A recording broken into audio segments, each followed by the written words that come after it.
Good morning everyone. जैसे कि आपको पता है हमारा चैप्टर 2 आर्टिकल्स चल रहा है। ठीक है, आर्टिकल्स में हम ए और एन का यूज़ कर चुके हैं। आज जो है हम द का यूज़ करने वाले हैं। ठीक है, द हमारा कहाँ पे यूज़ होता है तो हम वो चीज़ें सीखेंगे। जैसे कि हमें पहले भी पता है द जो होता है वो हमारा एक डेफिनेट आर्टिकल होता है। ठीक है, जो डेफिनेट नाउन्स के साथ यूज़ होता है और इसको हम सिंगुलर और प्लूरल दोनों के साथ यूज़ कर सकते हैं। ठीक है, बट शर्त सिर्फ ये है कि जो जिस चीज़ के बारे में हम बात कर रहे हैं, जिस नाउन के बारे में हम बात कर रहे हैं, वो एक डेफिनेट होना चाहिए, पर्टिकुलर चीज़ को रेफर करना चाहिए। ठीक है, जैसे we use the when it is clear which thing और person we mean.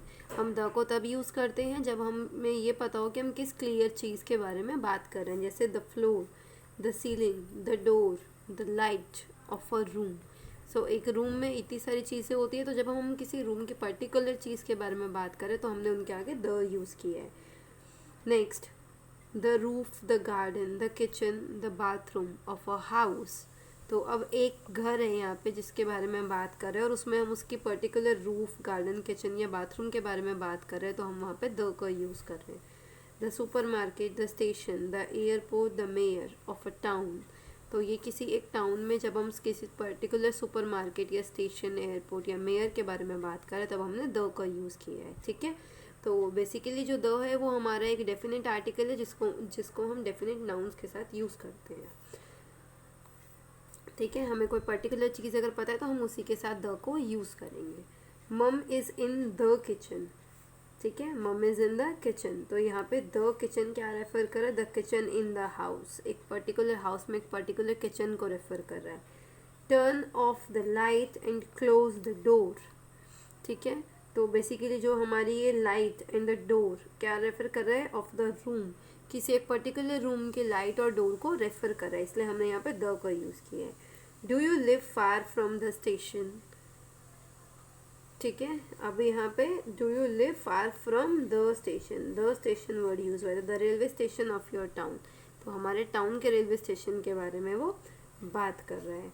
Eyed like to speak to the manager please. अब यहाँ पे द मैनेजर यूज़ हुआ है, तो the manager of this place, कि इस प्लेस का जो पर्टिकुलर मैनेजर है मुझे उससे बात करनी है। तो अभी हमने क्या देखा है यहाँ पे कि द हमने जो है अलग अलग जगहों पे कैसे यूज़ किया। अब इसको और हम थोड़ा सा डिटेल में पढ़ेंगे। ठीक है, कि हम कहाँ कहाँ और इसको यूज़ कर सकते हैं। We use the in the following cases also. हम इन जगहों पर भी द का यूज़ करते हैं, जैसे कि to speak of a particular person और थिंग। किसी पर्टिकुलर पर्सन और थिंग के बारे में जब हम बात करते हैं, let us go to the lotus garden. अब लोटस गार्डन में हमने क्या यूज़ किया है यहाँ पे? The lotus garden. तो ये किसी पर्टिकुलर प्लेस के बारे में जब बात हो रही है तो हमने द यूज़ किया है।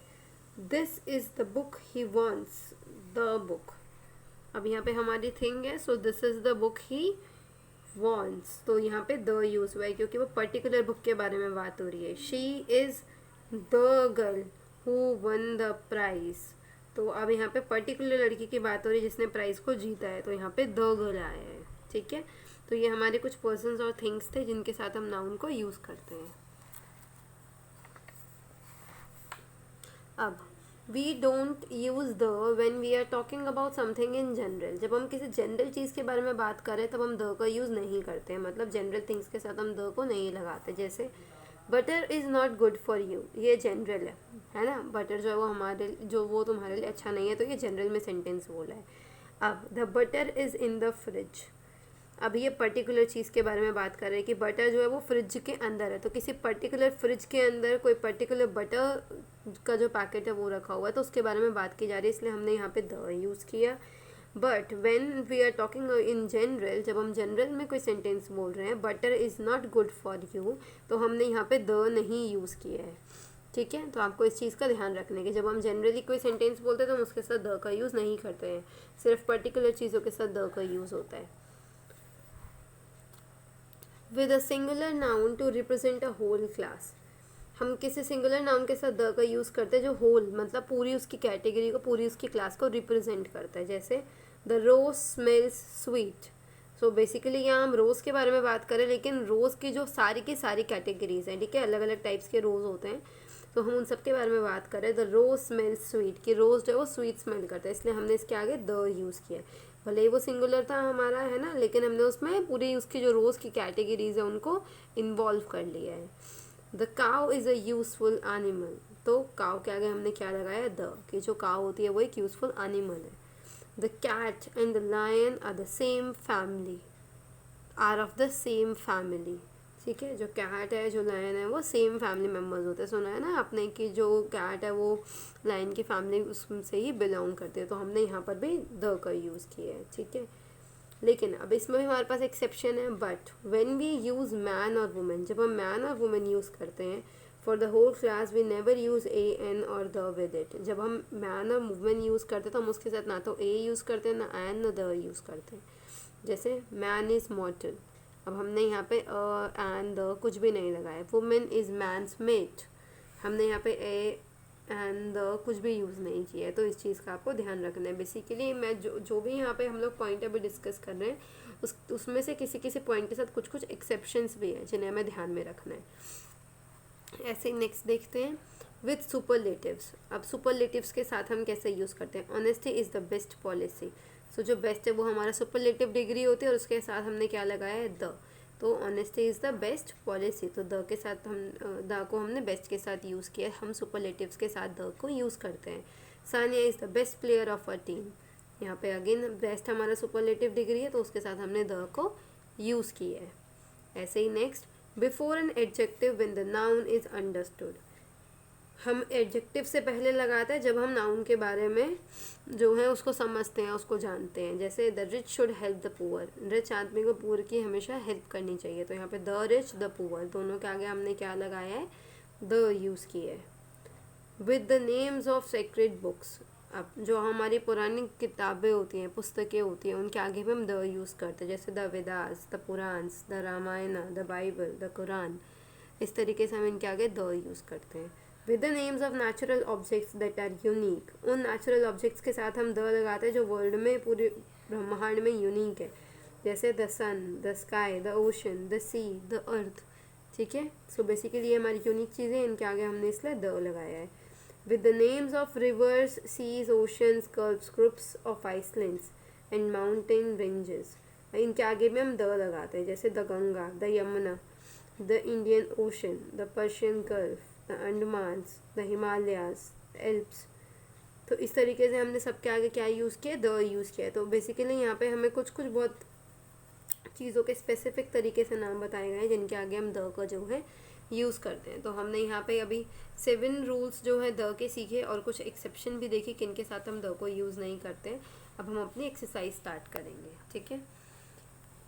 Put the at the suitable places in the following sentences. So basically हमारी एक्सरसाइज है जिसमें हमें सेंटेंस दिया हुआ उसमें द नहीं लगा हुआ है, लेकिन हमें उसके अंदर द को लगाना है। जैसे हमारा फर्स्ट है sun sets in the west, हमें यहाँ पे क्या लगाना है, द लगाना है। तो आपको पहले ये आइडेंटिफाई करना होगा कि जो हमने ऊपर अभी रूल्स पढ़े हैं उसमें से कौन सा जो चीज़ है इसमें सेट हो रही है, फिर उसके आगे हम द लगाएंगे।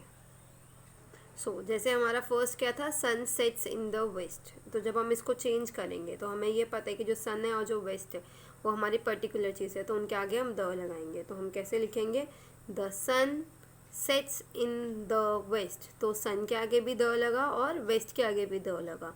तो इस तरीके से हमारा ये एक करेक्ट सेंटेंस फॉर्म हो गया है, ठीक है।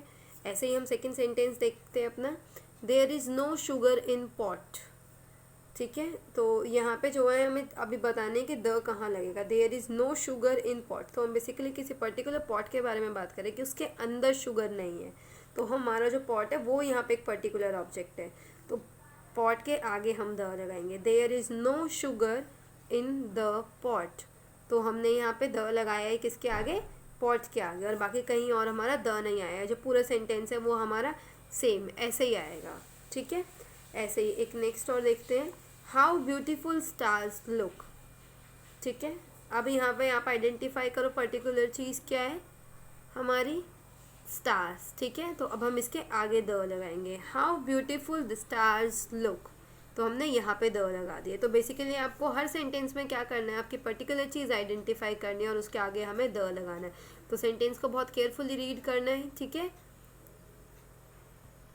अब हम अपना एक सेकंड क्वेश्चन देखते हैं, ठीक है। Choose the correct alternatives. अब यहाँ पे हमें ऑप्शंस दिए हुए हैं, हमें जो करेक्ट यहाँ पे लगता है वो हम लगाएंगे। रोजी is outside in a park, the park. अब रोजी के बारे में बात हो रही है यहाँ पे कि रोजी जो है बाहर है, तो वो किसी एक पर्टिकुलर पार्क में ही बाहर होगी, ठीक है, ऐसा तो नहीं है। आपको पता है इसका मतलब यहाँ पे क्या आ जाएगा हमारा, द पार्क। तो हम क्या लिखेंगे, Rosie is outside in the park, ठीक है। ऐसे ही सेकंड करते हैं, there is dash in our colony. So अब यहाँ पे कॉलोनी के बारे में बताया कि वहाँ पे कोई पार्क है। तो अब कॉलोनी में तो बहुत सारे पार्क होते हैं, लेकिन किसी पर्टिकुलर पार्क के बारे में नहीं बात कर रहे हैं, तो जनरली बोल रहे हैं। तो देयर इज़ अ पार्क, ये वाला आ जाएगा, there is a park in our colony, ठीक है। तो इसी तरीके से आपको हर एक फिल इन द ब्लैंक्स में आइडेंटिफाई करना है सेंटेंस को रीड करके कि अ वाला सूट कर रहा है या द वाला सूट कर रहा है, फिर आपको यहाँ पे फिल करना है। ऐसे ही अब हम अपना नेक्स्ट और लास्ट थर्ड क्वेश्चन देखते हैं जो हमारे इस एक्सरसाइज का है। ऐड आर्टिकल्स ए एन और the in the following sentences. तो हमें यहाँ पे ए एन और द फिल करने अपने सेंटेंसेस में। हमारे पास 10 सेंटेंसेस है, हम अभी के फर्स्ट 2 सेंटेंस सॉल्व करेंगे। So there is dash dog at dash gate, ठीक है। सो देयर इज एक डॉग होगा वहाँ पे, there is a dog at the gate, और वो भी किसी पर्टिकुलर गेट पे। तो there is a dog at the gate. There isn't much milk in dash pot. तो अभी यहाँ पे किसी पर्टिकुलर पॉट के बारे में बात हो रही है, there isn't much milk in the pot. तो यहाँ पे हमारा द आया, ठीक है। तो इसी तरीके से आपको सेंटेंस को रीड करके आइडेंटिफाई करना है कि ए एन और ये हम किस तरीके से फिल करेंगे। तो आज हमने क्या किया, यूज़ ऑफ आर्टिकल्स में हमने यूज़ ऑफ द को सीखा, ठीक है। तो उसी के बिहाफ पे हमने अपनी एक्सरसाइज करी है। Thank you.